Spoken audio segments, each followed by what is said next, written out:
Bonjour à tous. La pandémie du coronavirus baptisé Covid-19 menace le monde entier. À ce jour, l'on comptabilise plus de 170 000 cas d'infection et près de 6 640 décès dans 142 pays et territoires. En Côte d'Ivoire, pour lutter contre cette maladie, le chef de l'État, M. Alassane Ouattara, a présidé hier une réunion extraordinaire du Conseil national de sécurité.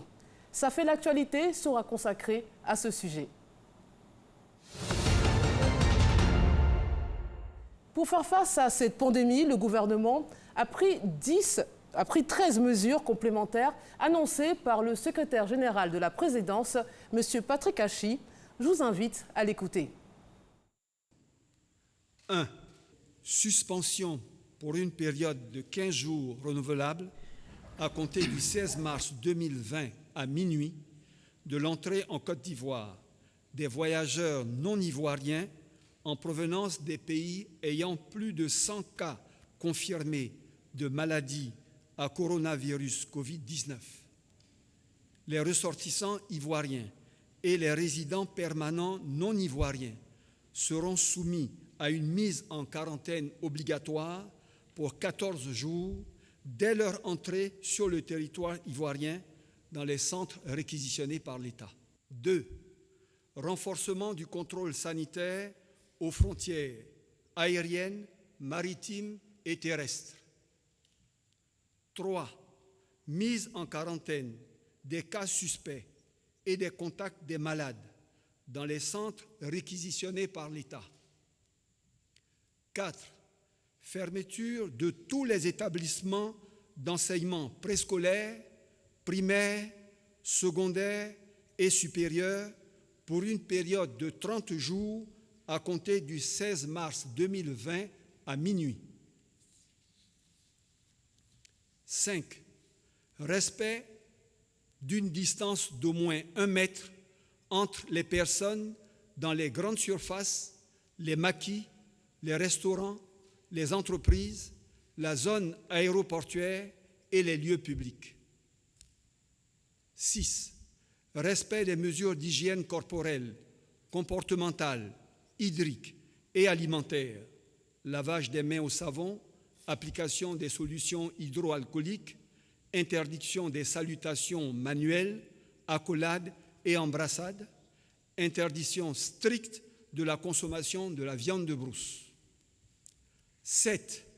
Fermeture des boîtes de nuit, des cinémas et des lieux de spectacle pour une période de 15 jours renouvelable à compter du 18 mars 2020 à minuit.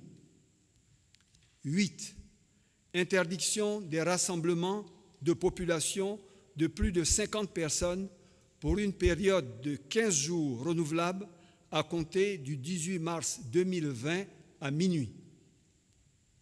9. Suspension de tous les événements sportifs et culturels nationaux et internationaux pour une période de 15 jours renouvelable à compter du 18 mars 2020 à minuit. 10.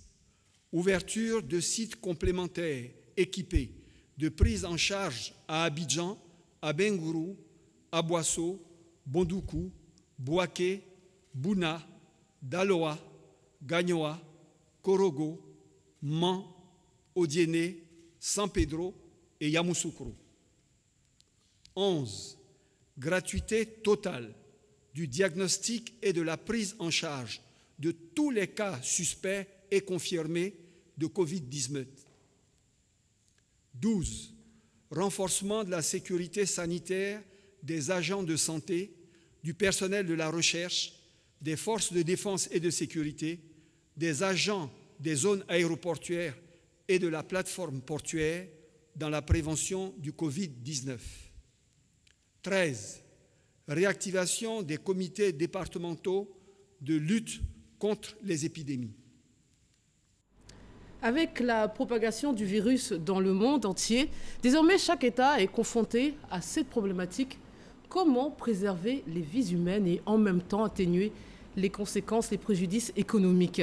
Pour en parler, je suis en compagnie du docteur Koulibaly Daouda, sous-directeur de l'Institut national de l'hygiène publique, l'INHP, et de Valentin Bougueng, journaliste et aussi directeur de publication d'Émergence économique. Messieurs, bonjour et merci d'avoir accepté notre invitation.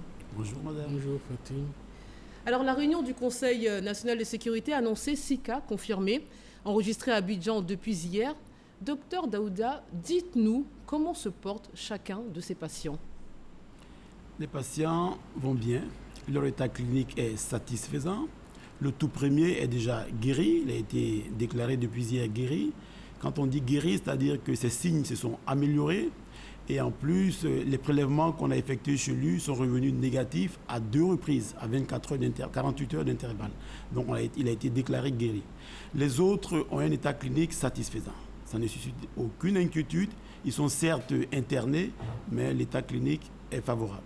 Alors quel est le profil des personnes contaminées, leur âge, leur sexe, peut-être leur catégorie socio-professionnelle? Oui, il s'agit de personnes adultes. Il n'y a pas d'enfants là-dedans. C'est des personnes adultes, 40 ans, 50 ans, 39 ans. Donc, c'est des personnes adultes. Et de sexe féminin, masculin? On a 2 cas de sexe féminin et 4 cas de sexe masculin. Alors, on nous a parlé de cas secondaires. Qu'est-ce que ça signifie? En fait, parmi les 6 cas, il y a d'abord 4 cas qui sont importés, c'est-à-dire que ces personnes ont contracté la maladie en Europe, où elles ont séjourné. Et les 2 autres cas ont contracté la maladie à Abidjan, puisque ces personnes n'ont pas effectué de voyage récemment dans les pays affectés. Donc localement, ils ont été infectés ici à Abidjan. Ça voudrait dire que cela peut suggérer une transmission locale de la maladie. Donc c'est l'hypothèse retenue actuellement pour oui, ces cas secondaires. Oui, tout à fait, puisqu'ils n'ont pas effectué récemment de voyage dans les pays affectés. Donc ils ont contracté la maladie in situ à Abidjan. Et à partir d'eux, il peut y avoir d'autres cas secondaires, ils peuvent générer d'autres cas. On va passer à une transmission active en Côte d'Ivoire, mais pour l'heure, nous n'en sommes pas là. Il s'agit de transmission limitée de cas secondaires. Mais ça veut dire que si ces 2 cas secondaires n'ont pas été contaminés par les 4 autres personnes venant de l'étranger, c'est qu'il y a forcément d'autres personnes contaminées sur le territoire ivoirien. Non, il y a plusieurs cas de figure. Ces cas n'ont aucun lien épidémiologique entre eux. Pour 4 cas, ils sont arrivés d'Europe. La source de contamination, c'est l'Europe. Maintenant, pour 2 autres cas, il y en a un qui est un contact très proche d'un des cas importés. Ça, c'est bon, ça veut dire que c'est ce cas importé qui probablement l'a infecté. Ça, c'est sûr. Mais pour un autre cas, le fameux cas qui serait contaminé à l'école, on cherche la source de contamination. Quel est l'élève qui l'aurait contaminé, ou alors est-ce que la personne ne serait pas contaminée ailleurs? Donc, c'est la source d'inquiétude. Et les investigations vont nous permettre de dire la source de contamination. Si elle s'est contaminée à partir d'autres foyers, on a plusieurs chaînes épidémiologiques de transmission à suivre. D'accord. Est-ce que c'est pour cette raison que le chef de l'État, Alassane Ouattara, a décidé de la fermeture des écoles parce qu'on a un agent de l'école, un agent de santé des écoles qui est contaminé actuellement? Ces mesures qui ont été prises récemment sont en rapport avec la dynamique de transmission de l'épidémie. On a enregistré 1 cas, ensuite 4 et on est passé à 6 cas. Et il y a des cas maintenant qui sont avérés sur notre territoire. Cela voudrait dire qu'il y a un risque que la maladie se propage rapidement en Côte d'Ivoire. Donc c'est des mesures dites de social distancing qui visent à éviter la propagation de la maladie maintenant en Côte d'Ivoire. On est parti d'un cas initial où c'est des cas qui étaient importés et on commence à enregistrer des cas chez nous. Donc si on ne prend pas rapidement ces mesures pour circonscrire, la maladie peut se propager rapidement. Alors dans le monde entier, les confinements de population et les fermetures des frontières se multiplient pour tenter finalement de contenir l'expansion de la maladie. Valentin Bougueng, quel est l'impact économique de ces mesures? En disant que la crise sanitaire actuelle, qui est liée à la maladie à coronavirus Covid-19, a ceci de particulier que elle induit également une crise et une possibilité de crise économique. En tout cas, elle affecte le monde financier et avec des répercussions nombreuses au plan économique. Déjà, pour donner une idée de ce que c'est de ces répercussions, eh bien, les mesures de confinement et autres qui ont été prises pour endiguer la maladie ont provoqué, dans beaucoup de pays où ces mesures ont été prises, un ralentissement évident de l'activité économique, avec des possibilités donc, de décélération de la croissance. Ça, c'est le premier point. Et au plan même de la coopération internationale, ça affecte naturellement toute la dynamique qui était mise en place pour qu'on puisse arriver à une croissance économique mondiale autour de 2,9% comme anticipé, comme envisagé en début d'année par les principales institutions internationales en la matière, le FMI et la Banque mondiale. Avec la situation actuelle, il y a une équipe de l'OCDE qui a récemment fait une étude qui montre que l'impact pourrait être quand même de plusieurs points de croissance. On pourrait assister à une décélération de la croissance mondiale au lieu de 2,9%, autour de 2,4%. Ce n'est pas encore dramatique, d'où la nécessité de ne pas céder au catastrophisme. Mais il y a encore des éléments qui manquent pour pouvoir être précis sur l'impact de la crise. Oui, sans doute, parce que c'est vrai qu'au niveau de la Chine, qui a été un peu l'épicentre, le foyer principal de départ de cette pandémie, eh bien, au niveau de la Chine, c'est vrai que la situation s'inverse. On est aujourd'hui à moins de cas. Il faut féliciter la Chine également pour tout ce qu'elle a pris comme mesure pour pouvoir endiguer la maladie, en tout cas éviter sa propagation, de telle sorte qu'aujourd'hui, les cas avérés, les cas nouveaux sont moins nombreux que ceux qu'on recense en Europe, par exemple. Il y a donc cette dynamique qui a été engagée par la Chine et qui se répercute ailleurs dans d'autres pays. Il ne faut pas forcément peut-être prendre les mêmes mesures de confinement des populations à vaste échelle, mais il faut certainement aller dans le sens aussi de plus de coopération et plus de solidarité au plan international. Il ne faut surtout pas que ces mesures entraînent un repli, comme on l'avait déjà constaté, un repli des États sur eux-mêmes. Une sorte de protectionnisme qui était déjà en cours. Il faut craindre que les mesures donc, de mise en quarantaine, de fermeture des frontières n'accélèrent cette posture protectionniste qui va à l'encontre du libre-échange dont l'économie mondiale a besoin pour rebondir justement. Alors peut-on envisager chez nous ce type de mesures de confinement? L'Union européenne a fermé la totalité de ses frontières aux États non européens. Est-ce envisageable pour l'Afrique, a fortiori la Côte d'Ivoire? Tout va dépendre de l'évolution de l'épidémie. Vous regardez en Europe, en France, en Italie, en Chine, les mesures sont progressives. On regarde la dynamique de l'épidémie, on apprécie le risque de propagation et on met en place les mesures. Pour éviter la propagation internationale, il faut contenir le phénomène à la source. Si l'Europe, la France réussit à contenir à la source, le risque que ça se propage chez nous est moindre. Donc ça, c'est un élément fondamental. Il ne faut pas rester en vase clos. Il faut qu'à la source, il y ait des mesures fortes. Voilà pourquoi on salue ces mesures qui sont là-bas. Une fois que ces mesures sont bien cernées, le risque chez nous est moindre. Maintenant, si malgré ces mesures, ça rentre chez nous avec une vitesse accélérée, on sera nécessairement obligé d'augmenter notre série de mesures. Alors revenons sur ces 13 mesures complémentaires. Le communiqué du Conseil national de sécurité comporte plusieurs délais et dates. Vous allez nous aider à y comprendre quelque chose, notamment 14 jours pour la quarantaine. On parle de 15 jours de fermeture, même si c'est temporaire, de suspension de l'entrée sur l'État de Côte d'Ivoire, de l'entrée en Côte d'Ivoire, des voyageurs non ivoiriens. On évoque 30 jours pour la fermeture des écoles. Certaines mesures ont pris effet hier à minuit, d'autres prendront effet le 18. Quel est le fondement scientifique de tous ces choix? Pourquoi 15 jours, 14 jours, 30 jours? Certains parlent même de 45 jours, selon les mesures. Bon, je crois que 15 jours ou 14 jours, c'est quasiment la même chose. Mais les écoles, vous voyez, 15 jours, c'est 15 fois 2. Donc, c'est des normes qu'on se donne. Ce n'est pas des seuils fixés au plan international, non. On se dit qu'on suit l'évolution et on appréciera. Au moins déjà 2 semaines. Après, 3 semaines, 4 semaines. C'est comme ça qu'on a fixé. Mais ce que je vais dire, c'est que ces interdictions de vol en direction de la Côte d'Ivoire pour les pays qui sont fortement affectés, ça ne concerne que 15 jours renouvelables. Ça vise à réduire le flux massif de population, puisque c'est là-bas la source de l'infection. Donc, c'est les personnes qui arrivent là-bas qui sont des personnes à risque. Déjà, plusieurs personnes sont rentrées. Nous nous donnons les moyens de contenir la situation, de gérer déjà ces personnes qui sont rentrées, qui probablement peuvent être infectées. C'est ça qui est fondamental. Lorsque d'autres personnes vont venir, il y aura un afflux massif et on peut être débordé. Donc, on freine l'afflux, on gère la situation in situ et on apprécie. Et en même temps, il y a des facteurs d'extension. Ce sont les grands rassemblements. L'école, les marchés, les grandes surfaces. Il faut faire en sorte que la maladie ne se propage pas là-bas. C'est pourquoi on a indiqué qu'il faut éviter les regroupements d'environ 50 personnes. On ne peut pas contracter la maladie lorsqu'on n'est pas en contact rapproché avec quelqu'un qui tousse ou qui éternue. Donc si vous êtes dans un confinement, le risque est élevé. Mais alors, qu'en est-il des marchés où, pour le coup, il y a que de la proximité? Pourquoi l'État n'a pas décidé de fermer les marchés en Côte d'Ivoire, les transports en commun, qui obligent à la promiscuité? Fermer les marchés est une mesure probable. Mais dans sa faisabilité, il faut penser aussi aux conséquences de cette mesure. Voilà pourquoi... Conséquences économiques? Oui, conséquences économiques, naturellement. Conséquences économiques de cette mesure, c'est vrai. Mais en plus de ces conséquences économiques, sa faisabilité. Donc, ce qu'on demande, n'oubliez pas les mesures de prévention.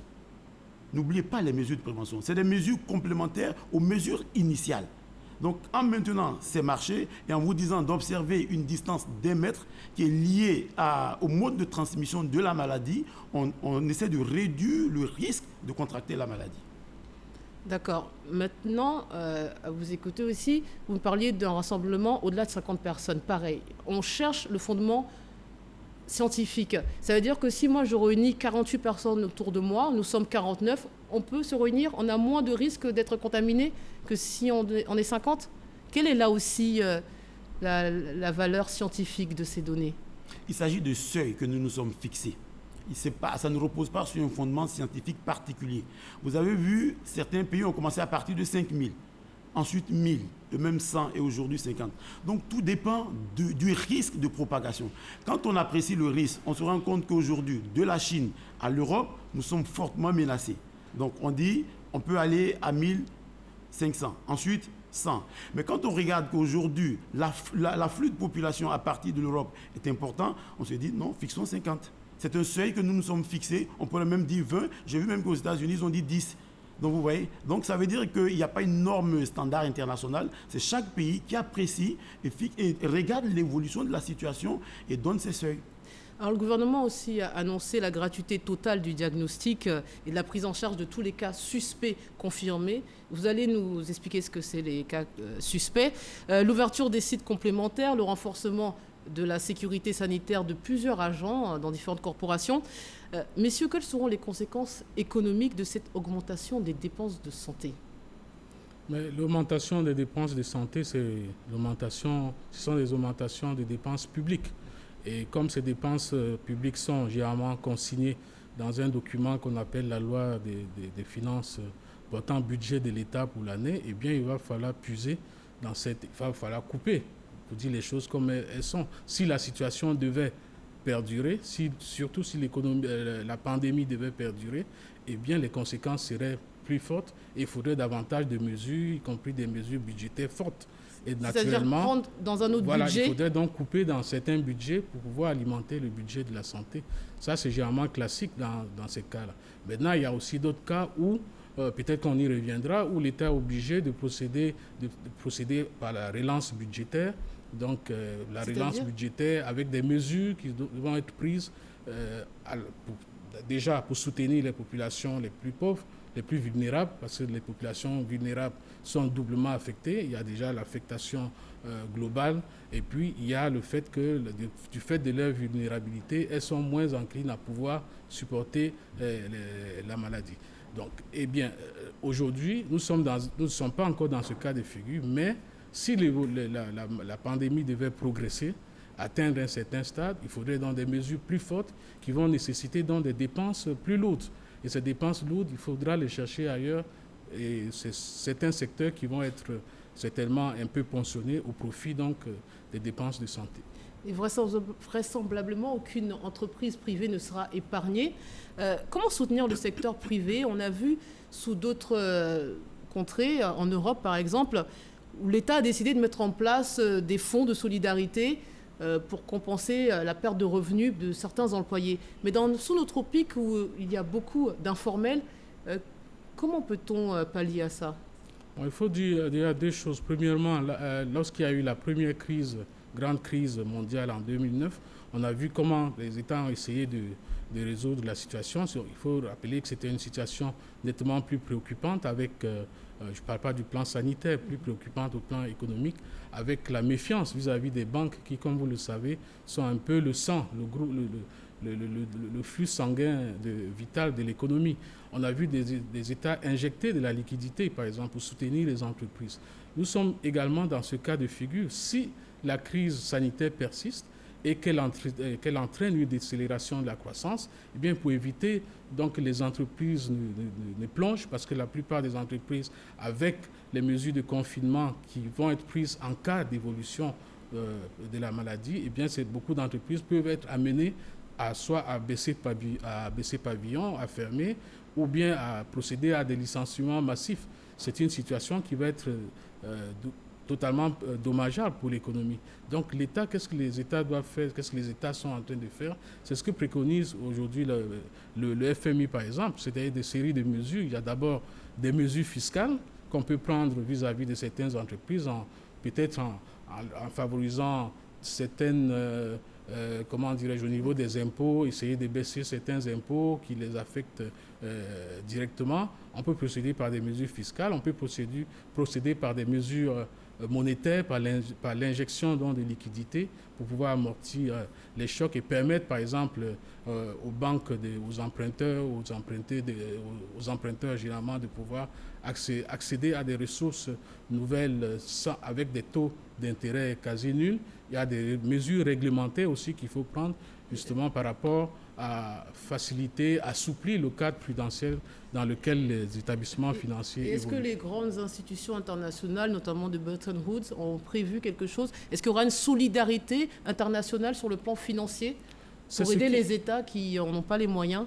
Tout à fait, c'est ce qu'il faut faire. Aujourd'hui, la Banque mondiale a mis un petit dispositif, alors je dis petit parce que c'est pas, disons que l'épidémie démarre, on va dire, dans des pays en développement d'Afrique, par exemple.